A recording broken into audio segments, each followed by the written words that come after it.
और इसी विषय पर बातचीत करने के लिए हमारे साथ दो खास मेहमान जुड़ गए हैं, उनका परिचय आपसे करवा दूं। हमारे साथ रिटायर्ड मेजर मोहम्मद अली शाह जी जुड़े हैं, रक्षा विशेषज्ञ हैं, और पाकिस्तानी पत्रकार मियां आसिफ अली जी हमारे साथ जुड़े हैं। आप दोनों मेहमानों का बहुत स्वागत है इस चर्चा में। चर्चा की शुरुआत मैं करना चाहूंगा मेजर साहब से। अली शाह जी, जिस तरीके की तस्वीरें इस वक्त लगातार पाकिस्तान से निकलकर सामने आ रही हैं और जो स्थितियां बनी हुई हैं, उन स्थितियों के लिए आप किसको जिम्मेदार मानते हैं? क्या आपको लगता है कि जो सर्वे हमने किया, उसकी जो रिपोर्ट निकलकर सामने आई, वो सही है?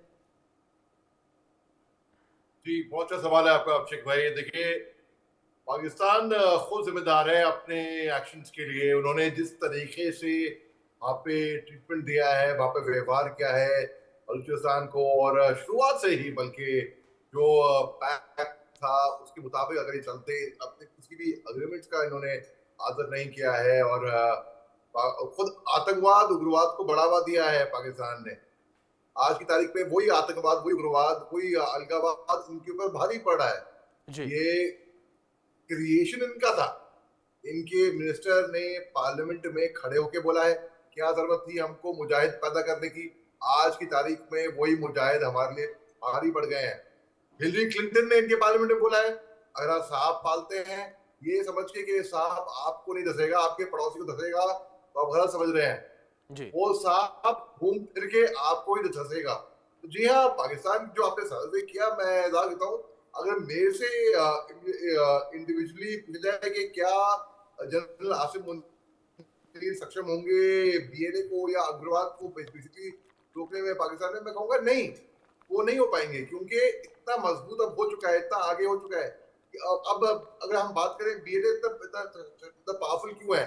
बाहर की फंडिंग की वजह से, यहाँ की लोकल सपोर्ट से, या वहाँ की सेना कमजोर है? मैं कहूंगा वहाँ की लोकल सपोर्ट से।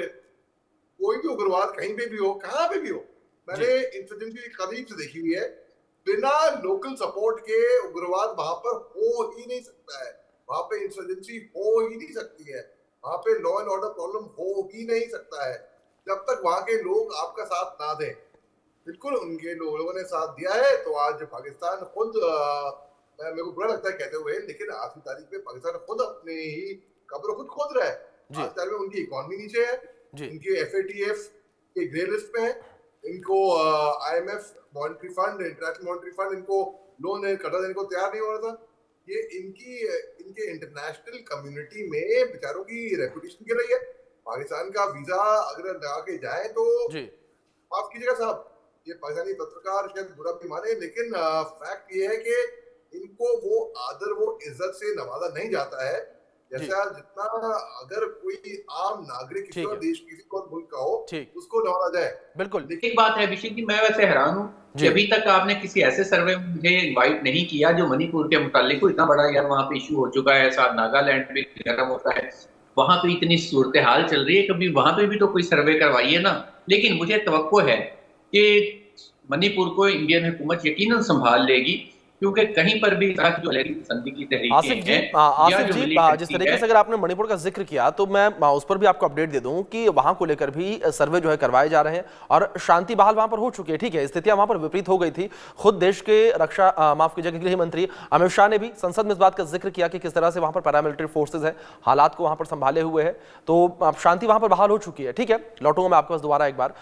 अली शाह जी, मैं आपका रुख करूंगा, और जिस तरीके से यहाँ पर आसिफ अली जी ने जिक्र किया कि तमाम जिस तरीके से जो मिलिटेंस है यानी कि आतंकवाद है, उससे पूरी दुनिया कहीं ना कहीं ग्रसित नजर आ रही है। लेकिन मेजर साहब, जो स्थितियां पाकिस्तान में देखने को मिली, जिस तरीके से तमाम जो आतंकी पाकिस्तान में पाए गए, पाकिस्तान में उन्हें पनाह दी गई, और खुद पाकिस्तानी हुकूमत ने समय समय पर इस चीज को माना भी है कि जिस आतंकवाद को उन्होंने पाला पोसा वही उनके ऊपर हावी होता हुआ नजर आया। बिल्कुल। देखिए, आसिफ अली दाऊदी साहब ने अभी जब मणिपुर नागालैंड के बारे में बात करी, जो हमें नॉर्थ ईस्ट के बारे में बात करी, तो इनको ये शायद इनके जहन में होगा खैबर पख्तूनख्वा जो बॉर्डर करता है कि पाकिस्तानी प्रोविंस के जो खैबर पख्तूनख्वा है, वो इनके नॉर्थ ईस्ट में बलूचिस्तान की तरफ को बॉर्डर करता है।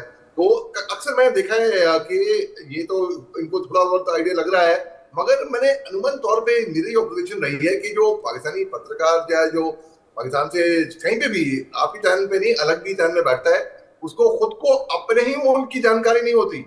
उसको अक्सर वो बेचारा लॉस होता है कि क्यों आए हैं, क्या आए हैं, किस पे बोलना है, उसको वो रिसर्च करके नहीं आया होता है। कम से कम भाई साहब को तो मालूम है कि कम से कम, जो मुझे शुक्र है ये कि इनको मालूम है कि कम से कम मणिपुर कहाँ है। इनको अगर ये भी मालूम है कि मणिपुर कहाँ है, इनको ये भी मालूम होगा कि मेजर मोहम्मद अली शाह ने मणिपुर के इतने ज्यादा एनालिसिस करे, इतने ज्यादा एनालिसिस करे, शायद दुनिया में किसी ने नहीं करी होंगे। ये इनको पता होगा, क्योंकि मेरे को बहुत मोहब्बत है अपने north east part of India से, खासतौर से मणिपुर, वहां की बोली भी बोलता हूँ मैं। तो यहाँ पे इनके पाकिस्तान को सॉर्ट आउट करने के लिए एक इंडियन आर्मी ऑफिसर ही काफी है, मेजर गौरव आर्या, जो न्यूज पे इनको सपोर्ट करता है। नॉर्थ ईस्ट के विषयों पे एक आर्मी ऑफिसर जो बोलता है वो मेजर मोहम्मद अली शाह। तो हम तो इनको इतना आइडिया होना चाहिए। इसके अलावा इनको अगर इनकी मुल्क के बारे में बताएं तो इनको ये मालूम होगा कि बलूचिस्तान सबसे बड़ा लार्जेस्ट प्रोविंस है पाकिस्तान में लैंड एरिया के मुताबिक, और लीस्ट पॉपुलेटेड है। क्यों? इतना बड़ा इलाका होके भी इतना कम पॉपुलेशन क्यों? एक लॉजिकल बात है ना, अगर सबसे बड़ा इलाका होगा तो वहां पे पॉपुलेशन आएगी। देखिए, एक मैं आपको बताऊंगा क्यों, ये भी बताऊंगा आपको क्यों, ठीक है। अब वो मैं आपको बताया खैबर पख्तूनख्वा जो इन्होंने, ये शायद इनके जहन में आया होगा, और पंजाब ईस्ट और सिंध साउथ ईस्ट में इनके बलूचिस्तान के में पड़ता है, और वो इंटरनेशनल बॉर्डर है उनका ईरान के साथ, वेस्ट में अफगानिस्तान के साथ, और नॉर्थ में, और अरेबियन सी साउथ में इनके पड़ेगा, ठीक है। क्या नाम, मैं नाम भूल रहा हूँ, पत्रकार साहब, पाकिस्तानी पत्रकार साहब, आप अभी अगर आपकी मैं इल्म के लिए बोल रहा हूँ ये।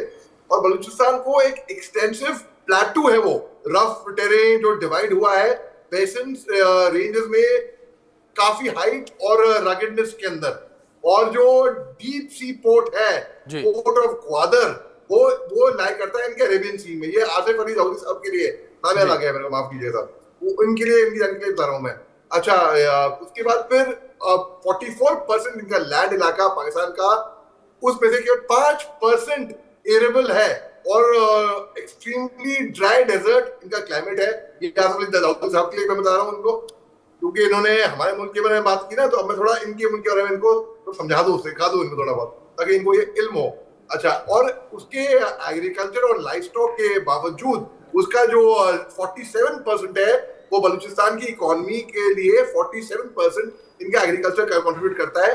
और नाम जो है बलूचिस्तान, वो उसका मतलब होता है लैंड ऑफ बलूच, और जो लार्जली अंडरडेवलप्ड है, और जो इकोनॉमी है इसकी वो डोमिनेट करती है नेचुरल रिसोर्सेज, स्पेशली जो नेचुरल गैस फील्ड है, और जो क्वेटा की तरफ को जो सेकंड लार्जेस्ट सिटी है, प्रोविंस है तुर्बत का, जो साउथ में पड़ता है, और जो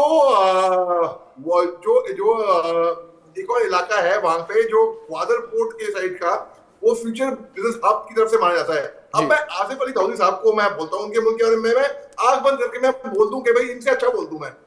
ये बोलते हैं हमारे मणिपुर के बारे में, हमारे नागालैंड के बारे में, इतना जितनी कवरेज मेजर मोहम्मद अली शाह ने करी है, आप यूट्यूब पे देख लीजिए, उसकी दुनिया में शायद किसी ने नहीं करी होगी। हम लोग चिंतित हैं अपने मुल्क के साथ। जी ठीक है, हमें बताइए क्या करना है आसिफ अली दाऊदी साहब। ठीक है मेजर साहब, ठीक है। यहाँ पर आसिफ अली जी ने जिक्र किया कि तमाम जिस तरीके से जो मिलिटेंस है, यानी कि आतंकवाद है, उससे पूरी दुनिया कहीं ना कहीं ग्रसित नजर आ रही है। लेकिन मेजर साहब, जो स्थितियां पाकिस्तान में देखने को मिली, जिस तरीके से तमाम जो आतंकी पाकिस्तान में पाए गए, पाकिस्तान में उन्हें पनाह दी गई, और खुद पाकिस्तानी हुकूमत ने समय समय पर इस चीज को माना भी है कि जिस आतंकवाद को उन्होंने पाला पोसा वही उनके ऊपर हावी होता हुआ नजर आया। बिल्कुल, देखिए आसिफ अली दाऊदी साहब ने अभी जब मणिपुर नागालैंड के बारे में बात करी, जो हमें नॉर्थ ईस्ट के बारे में बात करी, तो इनको ये शायद इनके जहन में होगा खैबर पख्तूनख्वा जो बॉर्डर करता है कि पाकिस्तानी प्रोविंस के जो खैबर पख्तूनख्वा है, वो इनके नॉर्थ ईस्ट में बलूचिस्तान की तरफ को बॉर्डर करता है। तो अक्सर मैंने देखा है कि ये तो इनको थोड़ा बहुत आइडिया लग रहा है, मगर मैंने अनुमान तौर पे मेरी ऑब्जर्वेशन रही है कि जो पाकिस्तानी पत्रकार या जो पाकिस्तान से कहीं पे भी, आपके चैनल पे नहीं, अलग भी चैनल में बैठता है, उसको खुद को अपने ही मुल्क की जानकारी नहीं होती। उसको अक्सर वो बेचारा लॉस होता है कि क्यों आए हैं, क्या आए हैं, किस पे बोलना है, उसको वो रिसर्च करके नहीं आया होता है। कम से कम भाई साहब को तो मालूम है कि कम से कम, मुझे शुक्र है कि इनको मालूम है कि कम से कम मणिपुर कहाँ है। इनको अगर ये भी मालूम है कि मणिपुर कहाँ है, इनको ये भी मालूम होगा कि मेजर मोहम्मद अली शाह ने मणिपुर के इतने ज्यादा एनालिसिस करें, इतने ज्यादा एनालिसिस करें, शायद दुनिया में किसी ने नहीं करी होंगे। ये इनको पता होगा, क्योंकि मेरे को बहुत मोहब्बत है अपने north east part of India से, खासतौर से मणिपुर, वहां की बोली भी बोलता हूँ मैं। तो यहाँ पे इनके पाकिस्तान को सॉर्ट आउट करने के लिए एक इंडियन आर्मी ऑफिसर ही काफी है, मेजर गौरव आर्या, जो न्यूज पे इनको सपोर्ट करता है, नॉर्थ ईस्ट के विषयों पे एक आर्मी ऑफिसर जो बोलता है वो मेजर मोहम्मद अली शाह। तो हम तो इनको इतना आइडिया होना चाहिए। इसके अलावा जी। इनको अगर इनकी मुल्क के बारे में बताएं तो इनको ये मालूम होगा कि बलूचिस्तान सबसे बड़ा लार्जेस्ट प्रोविंस है पाकिस्तान में लैंड एरिया के मुताबिक और लीस्ट पॉपुलेटेड है। क्यों? इतना बड़ा इलाका होके भी इतना कम पॉपुलेशन क्यों? एक लॉजिकल बात है ना, अगर सबसे बड़ा इलाका होगा तो वहां पे पॉपुलेशन आएगी। ठीक है, एक मैं आपको बताऊंगा क्यों, ये भी बताऊंगा आपको क्यों। ठीक है, अब वो मैं आपको बताया खैबर पख्तूनख्वा जो इन्होंने, ये शायद इनके जहन में आया होगा, और पंजाब ईस्ट और सिंध साउथ ईस्ट में इनके बलूचिस्तान के में पड़ता है। और वो इंटरनेशनल बॉर्डर है उनका ईरान के साथ, वेस्ट में अफगानिस्तान के साथ, और नॉर्थ में, और अरेबियन सी साउथ में इनके पड़ेगा। ठीक है,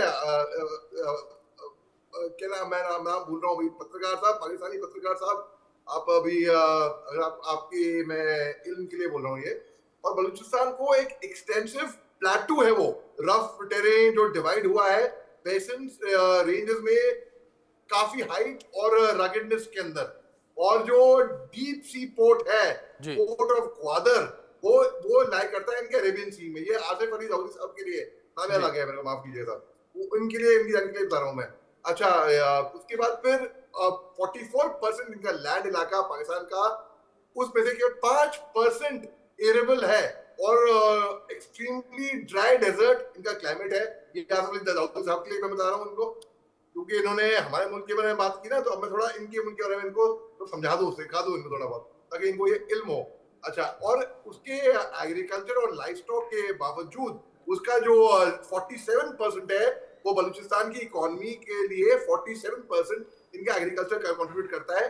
और नाम जो है बलूचिस्तान, वो उसका मतलब होता है लैंड ऑफ बलूच, और जो लार्जली अंडर डेवलप्ड है। और जो इकोनॉमी है इसकी, वो डोमिनेट करती है नेचुरल रिसोर्सेज, स्पेशली जो नेचुरल गैस फील्ड है, और जो क्वेटा की तरफ को जो सेकंड लार्जेस्ट सिटी है, प्रोविंस है तुर्बत का, जो साउथ में पड़ता है। और जो एक और इलाका है वहां पे जो ग्वादर पोर्ट के साइड का, वो फ्यूचर बिजनेस हब की तरफ से माना जाता है। अब मैं आसिफ अली दाऊदी साहब को मैं बोलता हूँ उनके मुल्क के बारे में, मैं आंख बंद करके मैं बोल दूं कि भाई इनसे अच्छा बोल दूं मैं। ये बोलते हैं हमारे मणिपुर के बारे में, हमारे नागालैंड के बारे में, इतना जितनी कवरेज मेजर मोहम्मद अली शाह ने करी है, आप यूट्यूब पे देख लीजिए, उसकी दुनिया में शायद किसी ने नहीं करी होगी। हम लोग चिंतित है अपने मुल्क के साथ। जी ठीक है, हमें बताइए क्या करना है आसिफ अली दाऊदी साहब। ठीक है, ठीक है, ठीक है मेजर साहब, ठीक है।